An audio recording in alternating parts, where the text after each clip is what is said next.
Hello, everyone. Welcome.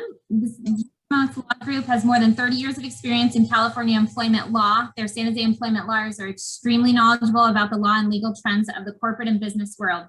JLG attorneys have repeatedly been named some of San Jose's best lawyers by San Jose Magazine in the areas of employment discrimination and sexual harassment. Though they're based in San Jose, they're one of the largest law firms in the region, and they've opened a secondary office location in downtown Morgan Hill. Their San Jose employment law attorneys handle a wide range of employment issues, including the following: ADA, federal and state claims, employee rights, wage and overtime disputes, employment discrimination, FMLA claims, sexual harassment, whistleblower wrongful termination, and Employee Retirement Income Security Act claims. As well-rounded California employment lawyers, they understand typical approaches of both employees and employers in employment law disputes. The understanding helps save businesses money while protecting their legal interests and offering employers years of experience and a personal touch of a smaller firm. Today, I am glad to say we are joined by JLG Associate Attorney Eleno Nunez Gonzalez to answer your questions about employee vaccinations, documentation, masks, COVID sick leave, and more. And without further ado, Eleno, take it away. Thank you very much for the introduction, Brittany. Let me just start sharing my screen. And then let's get this into presentation mode. But thank you. As Brittany said, my name is Eleno Nunez Gonzalez, and I'm an associate attorney here working in the employment section of our firm in the San Jose office. I'm going to go over some of the employer and employee rights related to COVID-19 as we continue in the reopening. So I just want to predicate this, that this is not official legal advice. This is meant to be for guidance and education. And the reason for that is that each case is different. All the facts matter. So every fact should be reviewed on a case-to-case basis. So nothing constitutes a creation of the attorney-client privilege. It's just simply that this is for your benefit, for your education. But if you do have any specific questions or need to discuss any matters that you have, our office is obviously here anytime that you have questions or need any assistance. So without further ado, one of the first questions we received was, may an employer mandate their employees to be vaccinated? And the short answer is, it depends, but the clear guidelines seem to be that yes, an employer can mandate an employee to be vaccinated. There are some exceptions to this. So California has a wide range of anti-discrimination laws. The most prevalent one is the Fair Employment and Housing Act, otherwise known as Hipaa. And this essentially says that there are protected categories that cannot be discriminated against, retaliated against for certain things. These include religious reasons, medical conditions, and the like. But inconsistent with the EEOC's guidance, the DFEH, which is the administrative agency that enforces Hipaa, is that employers can mandate their employees to be vaccinated, but they cannot do so if the employee has a religious or disability objection. So if their medical condition doesn't allow them to be vaccinated, or if they have a sincerely held religious belief, the employer cannot discriminate against them or mandate them to get vaccinated. One of the things, though, is that if an employee simply doesn't want to get vaccinated because they are maybe afraid of the vaccine, or they're unsure about it, that unfortunately is not something that is protected. So again, I would encourage all of employers to take every employee request, whether to not be vaccinated, on a case-by-case basis, and to engage in what's known as the interactive process to see how their objection could be accommodated. The second question is, am I violating Hipaa by complying with Santa Clara County health rules? The short answer is no. Hipaa is really meant to prevent the disclosure of medical information from a healthcare provider, it doesn't really apply to employers. This regulation from the County of Santa Clara has actually since been repealed. It's no longer in effect, so it's a bit of a moot point. But I do want to, bring up the point that the DFEH has actually stated that simply asking employees or applicants for proof of vaccination is not a disability-related or religious creed-related inquiry or a medical examination, which means that employers you could ask your employees if they are vaccinated.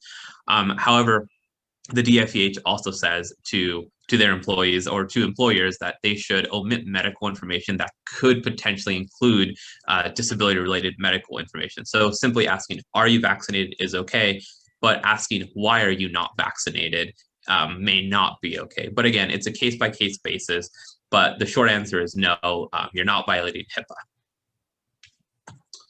The third question is, can I ask my customers to show proof of vaccination? And the short answer is yes. If you want to go ahead and begin asking customers to show proof of vaccination, you are allowed to do that. Federal law doesn't restrict that. State law doesn't restrict that. Hipaa also does not generally apply. Right now, California is doing an honor-based system, which essentially means that if you are fully vaccinated, you are not required to wear a mask. And a lot of businesses are following suit in that, saying if you're fully vaccinated, a mask is optional. Going with that, however, again, it could be a everything is a case-by-case basis. It could be rather burdensome to set up a process of asking your customers to show proof of vaccination. You are allowed to do it. Spot checking is one of the things that we've heard, some businesses doing, particularly gyms.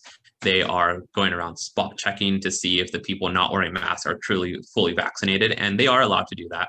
But again, it should be done on a case-by-case basis, and it should really be done with the needs of the business. If you don't have a absolute need to do it, then maybe not do it. But again, you should evaluate what your business needs are in regards to trying to establish what the proof of vaccination of your customers are.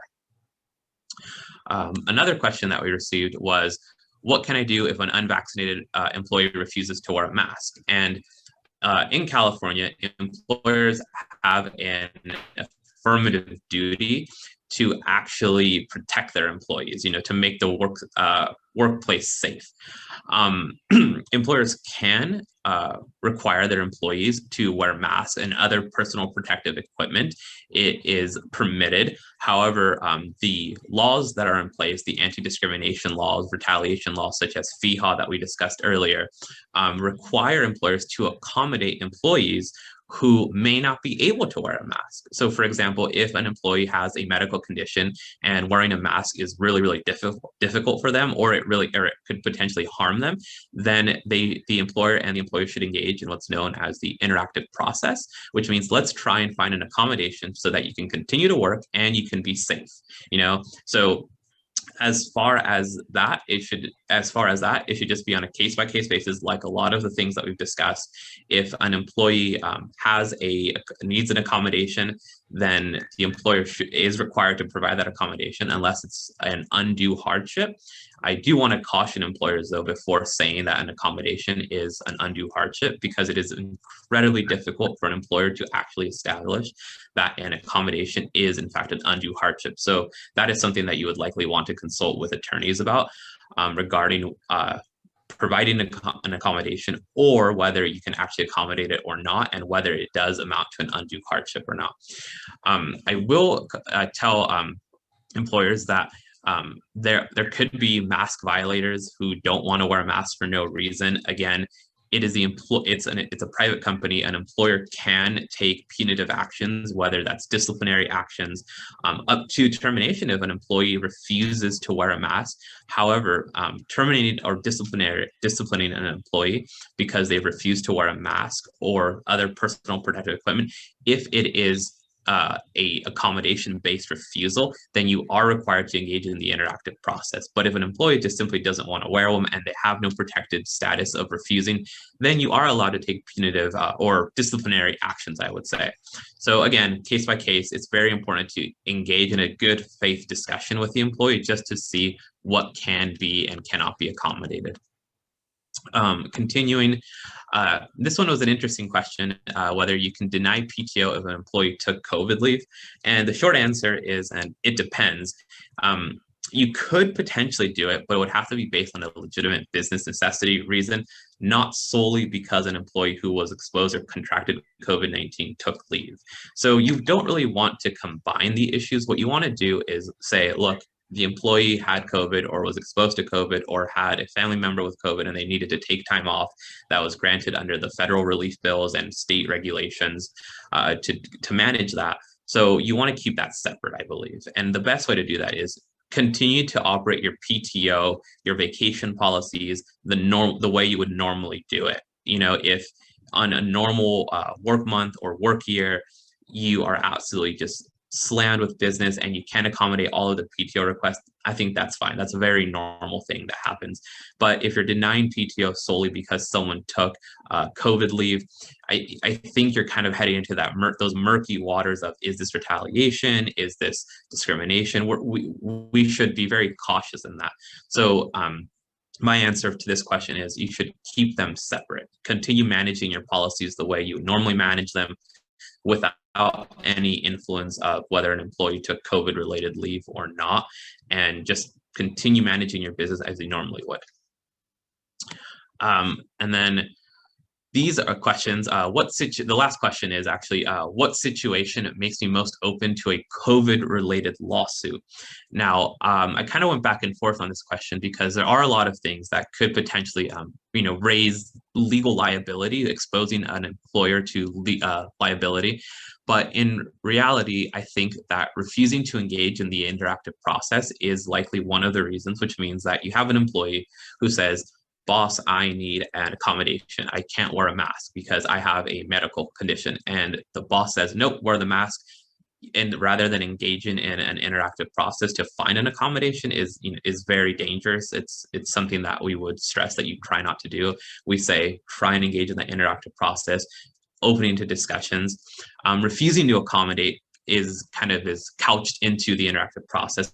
Again, if an employee needs an accommodation because of a medical condition, a sincerely held religious belief, then it's something that we should, that you should really be open to doing, not because it's, the right thing to do, because it's a nice thing to do, but because the law does mandate that. Furthermore, I think retaliation and termination for engaging in protected activity is also something that has to be watched out for. Retaliation can take many forms. It's a very slippery cause of action because sometimes retaliation is not as cut and dry. It's not always black and white. It can be proven and established in a variety of ways. If you have an employee who refuses to wear a mask and they need an accommodation and you're refusing to accommodate them, and you decide to reduce their hours on the schedule, that could be potentially retaliation. So that's just one example. And of course, termination, if someone asks for an accommodation and you state that you can't give it, and it's because it would be a quote undue hardship, and you decide to terminate that employee, but it turns out that you were able to accommodate it, you're opening yourself up to a lot of liability. So I would say that as long as you're trying to find the accommodations and you're avoiding retaliation, you're probably in good shape. But I would say that these are the biggest ways that you would likely receive or be exposed to COVID-related liability in regards. And then with that, if anyone has any questions that they've been asked, I'm happy to try and answer them. Yeah, I actually have one. So you mentioned before that the employer can decide to make it mandatory for everyone to wear a mask regardless of vaccination status, correct? Mm-hmm. Correct. So now when we're talking about the customer side of it, does whatever rules you apply to the employees have to apply to the customers or vice versa, or are they treated as two completely separate groups? So an employer has a lot of, I guess I would say, a free reign in terms of operating their business. If they think that it's in the best interest of their employees and customers that everyone should continue wearing masks, they are free to do so. Just like businesses are allowed to refuse service for a variety of reasons, if people aren't complying with that business's specific rules, then they can refuse service. And if the employer says, I only want my staff to wear masks, that's okay as well. It's just them taking affirmative steps to protect their staff.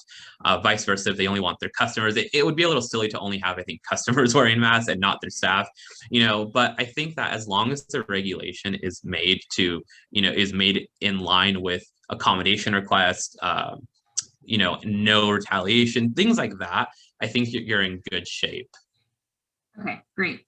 And then I guess the last question that I had, when you're talking about, you said somebody that has a hardship or has the ability to not wear the mask and can clearly state that and show. Mm-hmm. You talked a little bit about having that interactive conversation with them first, trying to solve for different.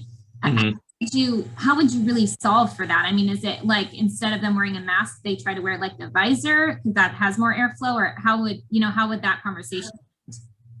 Exactly. So, if we're concerned with, the transmission of COVID, so we're asking employees to wear masks, then and an employee says, "Hey, I can't wear a mask. I have a medical condition. It's established. It's proven, like you said."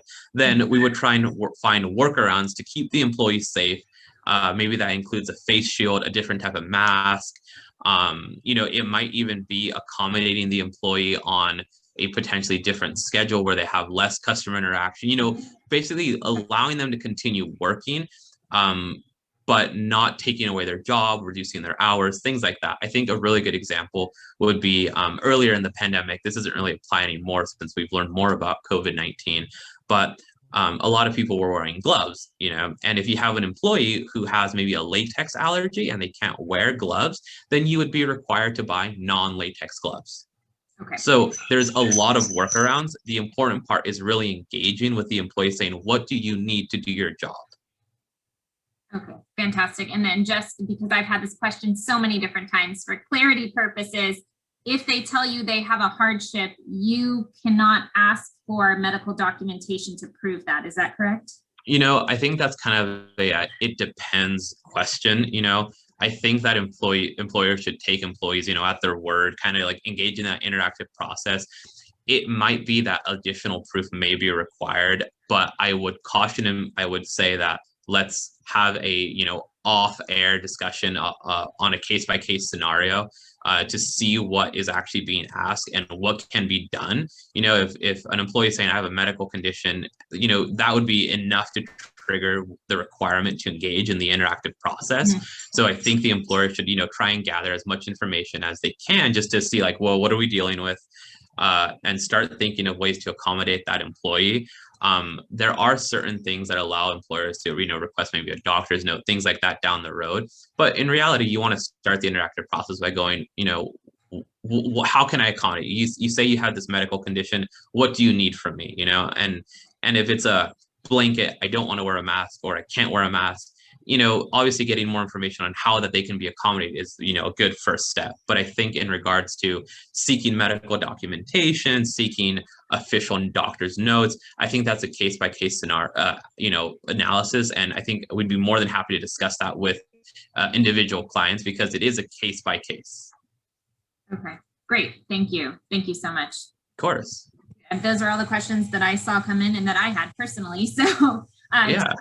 Wanted to thank you, Eleno, for your time, and really appreciate the guidance. I know it's just such a tricky time. The whole pandemic has just been such a difficult time for all of the businesses, and with different rules coming down from the state, the county, and everything else, we appreciate some clarity in the guidance you're giving.